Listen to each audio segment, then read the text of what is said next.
घरमै पनि बजारको जस्तै सनपापडी बनाएर खान सकिन्छ। आज हामी बिना मैदा र बिना सुजी घरमै भएको बेसन र आटाबाट एकदमै सजिलो र क्रन्ची सनपापडी बनाउँदैछौँ। सबैभन्दा पहिले बेसन र आटालाई घीमा राम्रोसँगले भुट्ने। यो मजाले भुटिसकेपछि यसलाई निकालेर केही बेर चिसो हुन छोडिदिने अनि छान्नेमा मजाले छान्ने। सनपापडीको मुख्य कुरा भनेकै यसको चास्नी हो। चिनी, पानी र लेमन जुस हालेर चास्नीलाई रातो भइजेलसम्म मजाले पकाउने। यो मजाले पाकिसकेपछि प्लेटमा थोरै घिउ हालेर मनतातो हुन छोडिदिने।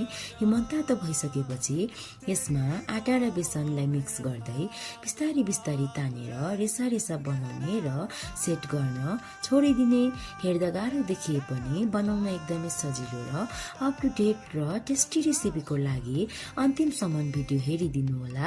मन पर्यो भने लाइक, कमेन्ट र सेयर पनि गर्नुहोला।